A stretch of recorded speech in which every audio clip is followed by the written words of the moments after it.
Hi hello friends, ಎಲ್ಲರಿಗೂ ನಮಸ್ಕಾರ. ರೇಖಾ ಅಡುಗೆ ಚಾನಲ್ಗೆ ಸ್ವಾಗತ. ಯಾರೆಲ್ಲ ಸಬ್ಸ್ಕ್ರೈಬ್ ಮಾಡಿದ್ದೀರಾ ಎಲ್ಲರಿಗೂ ತುಂಬ ಧನ್ಯವಾದಗಳು. ಮತ್ತು ಹಾಗೆ ನಮ್ಮ ಚಾನಲ್ನ ಸಬ್ಸ್ಕ್ರೈಬ್ ಮಾಡಿ ಪಕ್ಕದಲ್ಲಿರೋ ಬೆಲ್ ಐಕನ್ನು ಕ್ಲಿಕ್ ಮಾಡ್ಕೊಳ್ಳಿ. ಬನ್ನಿ, ಇವತ್ತು ನಾನು ಮಾಡ್ತಾ ಇರೋಂಥ ರೆಸಿಪಿ ಸಿಂಪಲ್ಲಾಗಿ ಹಳ್ಳಿ ಶೈಲಿಯಲ್ಲಿ ಅವರೆಕಾಳು ಹಾಕಿ ಕುಂಬಳಕಾಯಿ ಪಲ್ಯ ಮಾಡೋಣ ಅಂತ. ಇದೊಂದು ಸೈಡ್ ಡಿಶ್ಶು, ತುಂಬ ಸಿಂಪಲ್ಲಾಗಿ ಬೇಗನೆ ಕೂಡ ಮಾಡ್ಕೋಬೋದು. ಇದು ಹೇಗೆ ಮಾಡೋದು, ಇದಕ್ಕೆ ಬೇಕಾಗೋ ಇಂಗ್ರೀಡಿಯೆಂಟ್ಸ್ ನೋಡೋಣ. ಇಲ್ಲಿ ಒಂದು 150 ಗ್ರಾಮ್ ಆಗೋಷ್ಟು ಅವರೆಕಾಳು ತೊಗೊಂಡಿದ್ದೀನಿ. ಹಸಿ ಅವರೆಕಾಳು ಸುಮಾರು 1 ಕಪ್ ಆಗೋಷ್ಟು. ಸೊ ಎಳೆ ಅವರೆಕಾಳು. ಇಲ್ಲಿ ಕುಂಬಳಕಾಯಿ ತಗೊಂಡಿದ್ದೀನಿ ಸುಮಾರು ಒಂದು 1/4 kg ಆಗೋಷ್ಟು. ನೋಡಿ, ಚೆನ್ನಾಗಿ ಈ ಥರ ಹಸಿರು ಕುಂಬಳಕಾಯಿ ಅಂತಾರಲ್ಲ, ಅದು ಸ್ವಲ್ಪ ಒಳಗಡೆ ಯೆಲ್ಲೋ ಕಲರ್ ಥರ ಇರುತ್ತೆ. ಆ ಬೀಜ ಎಲ್ಲ ತೆಗೆದು ನಿಮ್ಗೆ ಚಿಕ್ಕ ಚಿಕ್ಕದಾಗಿ ಕಟ್ ಮಾಡಿ ಇಟ್ಕೊಂಡಿದ್ದೀನಿ. 1 ಕಪ್ ಆಗೋಷ್ಟು. ಒಂದು 2 ಈರುಳ್ಳಿ ಕಟ್ ಮಾಡಿ ಇಟ್ಕೊಂಡಿದ್ದೀನಿ.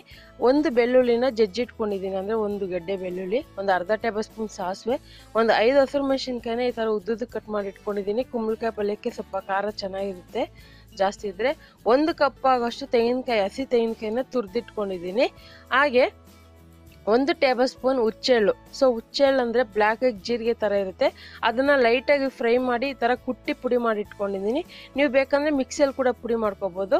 ಒಂದು 1/4 ಕಪ್ ಆಗೋಷ್ಟು ಕೊತ್ತಂಬರಿ, ಒಗ್ಗರಣೆಗೆ ಆಗೋಷ್ಟು ಕರಿಬೇವು, ಹಾಗೆ ರುಚಿಗೆ ತಕ್ಕಷ್ಟು ಉಪ್ಪು, ಒಗ್ಗರಣೆಗೆ ಆಗೋಷ್ಟು ಎಣ್ಣೆ. ಈಗ ಹೇಗೆ ಮಾಡೋದಂತ ನೋಡ್ಕೊಬರೋಣ ಬನ್ನಿ. ಈಗ ನಾನು ಸ್ವಲ್ಪ ಟೈಮ್ ಸೇವ್ ಆಗಲಿ ಅಂದ್ಬಿಟ್ಟು, ತುಂಬ ದೊಡ್ಡ ವೀಡಿಯೋ ಆಗುತ್ತೆ ಅನ್ನೋಕ್ಕೋಸ್ಕರ ನಾನು ಅವರೆಕಾಳನ್ನ ಬೇಯಬೇಕಾಗಿದೆ ಮುಂಚೆನೇ. 1 ಕಪ್ ಅವರೆಕಾಳಿಗೆ 2 ಕಪ್ ನೀರು ಹಾಕ್ಕೊಳ್ಳಿ. ಜಾಸ್ತಿ ನೀರು ಯೂಸ್ ಮಾಡೋಕ್ಕೆ ಹೋಗಬೇಡಿ, ಯಾಕಂದರೆ ನೀರು ವೇಸ್ಟ್ ಮಾಡಬೇಕಾಗುತ್ತೆ. ಸೊ ಇವಾಗ ಅವರೆಕಾಳು ಚೆನ್ನಾಗಿ ಬೆಂದಿದೆ, ಒಂದು 10 ನಿಮಿಷದಲ್ಲಿ ಬೆಂದೋಗುತ್ತೆ. ಸೊ ಆದಷ್ಟು ಎಳೆ ಅವರೆಕಾಳು ಅಂದರೆ ಬೇಗನೆ ಬೇಯುತ್ತೆ, ಸ್ವಲ್ಪ ಬಲ್ತಿರೋದಂದರೆ ಟೈಮ್ ಜಾಸ್ತಿ ತಗೊಳುತ್ತೆ. ಇವಾಗ ಅವರೆಕಾಳು ಬೆಂದಿದ ಮೇಲೆ ಇದಕ್ಕೆ ಕುಂಬಳಕಾಯಿನೂ ಮತ್ತು ಉಪ್ಪು ಹಾಕ್ಕೊತಾ ಇದ್ದೀನಿ. ಕುಂಬಳಕಾಯಿಯಲ್ಲಿ ತುಂಬ ಸ್ವೀಟ್ ಅಂಶ ಇರುತ್ತೆ, ಹಂಗಾಗಿ ಸ್ವಲ್ಪ ಖಾರ ಜಾಸ್ತಿನೇ ಹಾಕ್ಕೊಳ್ಳಿ, ತುಂಬ ಚೆನ್ನಾಗಿರುತ್ತೆ. ಇದನ್ನು ಜಸ್ಟ್ ಒಂದು 5 ನಿಮಿಷ ಸಿಮ್ಮಲ್ಲೇ ಬಿಡ್ತೀನಿ. ಹೈ ಫ್ಲೇಮಲ್ಲಿ ಬಿಡ್ಬೋದು ನೀವು, ತುಂಬ ನುಣ್ಣಗೆ ಬೆಂದೋಗ್ಬಿಡುತ್ತೆ. ಸೊ ಒಂದು ಮೀಡಿಯಮ್ ಫ್ಲೇಮಲ್ಲಿ ಬಿಟ್ಟರೆ ಅದು ಹಂಗೆ ಕಾಯಿ ಸ್ವಲ್ಪ ಸಾಫ್ಟಾಗಿ ಬೆಂದಿರುತ್ತೆ. ಇವಾಗ ಆಲ್ಮೋಸ್ಟ್ ಚೆನ್ನಾಗಿ ಬೆಂದಿದೆ. ಇದನ್ನು ಪಕ್ಕಕ್ಕೆ ಇಟ್ಕೊಂಡು ಈಗ ಪಲ್ಯ ಮಾಡೋದು ಹೇಗಂತ ನೋಡೋಣ ಬನ್ನಿ. ಈಗ ಇದಕ್ಕೆ ಒಂದು 3 ಟೇಬಲ್ ಸ್ಪೂನ್ ಎಣ್ಣೆ ಹಾಕಿದೆ. ಇದಕ್ಕೆ ಸಾಸಿವೆ ಹಾಕ್ಕೊತಾ ಇದ್ದೀನಿ. ನೀವು ಬೇಕಂದರೆ ಇದಕ್ಕೆ ಜೀರಿಗೆ ಕೂಡ ಹಾಕೋಬೋದು, ಮತ್ತು ಕಡಲೆಬೇಳೆ ಉದ್ದಿನಬೇಳೆ ಕೂಡ ಹಾಕೋಬೋದು. ನಾನು ಯೂಸ್ ಮಾಡ್ತಾ ಇಲ್ಲ. ಮತ್ತು ಇದಕ್ಕೆ 1 ಗೆಡ್ಡೆ ಬೆಳ್ಳುಳ್ಳಿನ ಜಜ್ಜಿರೋದು ಹಾಕ್ಕೊತಾ ಇದ್ದೀನಿ. ಹಾಗೆ ಈರುಳ್ಳಿ ಸ್ವಲ್ಪ ಜಾಸ್ತಿ ಹಾಕೊಳ್ಳಿ. ಈ ಕುಂಬಳಕಾಯಿ ಪಲ್ಯನ ನೀವು ಅವರೆಕಾಯಿ ಸೀಸನ್ ಬಂದಾಗೆ ಮಾಡ್ಬೇಕಂತೇನಿಲ್ಲ, ಯಾವಾಗ ಬೇಕೋ ಅವಾಗ ಮಾಡ್ಕೊಬೋದು.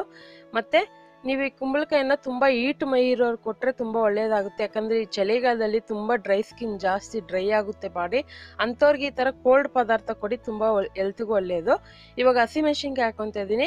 ನಿಮ್ಗೆ ಹಸಿಮೆಣ್ಸಿನ್ಕಾಯಿ ಇಷ್ಟಪಡಲ್ಲ ಆದರೆ ಒಣಮೆಣ್ಸಿನ್ಕಾಯಿ ಕೂಡ ಹಾಕೋಬೋದು. ಸೊ ಕುಂಬಳಕಾಯಿ ಪಲ್ಯಗೆ ಹಸಿಮೆಣ್ಸಿನ್ಕಾಯಿ ಹಾಕಿದ್ರೆ ಖಾರವಾಗಿ ತುಂಬ ಚೆನ್ನಾಗಿರುತ್ತೆ. ಇವಾಗ ನೋಡಿ, ಬೇಯಿಸಿರೋಂಥ ಕುಂಬಳಕಾಯಿ ಹಾಕ್ಕೊತಾ ಇದ್ದೀನಿ.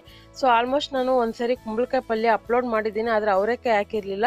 ಅದು ಇನ್ನೊಂಥರ ವೈಟ್ ಕುಂಬಳಕಾಯಿ. ನೋಡಿ, ಇವಾಗ ಬೇಯಿಸಿರೋ ನೀರು ಏನಿದೆ, ನೀವು ಬೇಕಂದ್ರೆ ಸೂಪ್ ಥರನೂ ಕುಡ್ಕೋಬೋದು. ಹಾಗೆ ಇಲ್ಲಾಂದರೆ ನೀವು ಸಾಂಬಾರು ಕೂಡ ಯೂಸ್ ಮಾಡ್ಕೋಬೋದು. ಇಲ್ಲಾಂದರೆ ನಿಮಗೆ ಗೊಜ್ಜು ಥರ ಬೇಕಂದರೆ ಕುಂಬಳಕಾಯಿ ಗೊಜ್ಜಿಗೆ ಇದಕ್ಕೆ ನೀರು ಹಾಕ್ಕೊಂಡು ಗೊಜ್ಜು ಥರ ಕೂಡ ಮಾಡ್ಕೋಬೋದು. ನೋಡಿ, ಇವಾಗ ಈ ಕುಂಬಳಕಾಯಿ ಎಲ್ಲ ಹಾಕಿ ಉಪ್ಪೆಲ್ಲ ಹಾಕ್ಕೊಂಡು ಫ್ರೈ ಮಾಡ್ಕೊಂಡಿದ್ನಲ್ಲ, ಈಗ ಹಸಿ ತೆಂಗಿನಕಾಯಿ ತುರಿದು ಹಾಕ್ಕೊತಾ ಇದ್ದೀನಿ. ಕೆಲವ್ರು ತೆಂಗಿನಕಾಯಿ ಇಷ್ಟಪಡಲ್ಲ, ಅಂಥವ್ರು ಬೇಕಂದರೆ ಸ್ಕಿಪ್ ಮಾಡ್ಕೊಳ್ಳಿ. ಸೊ ಪಲ್ಯಗಳಿಗೆ ಅಂದರೆ ತೆಂಗಿನಕಾಯಿ ಯೂಸ್ ಮಾಡಲೇಬೇಕು.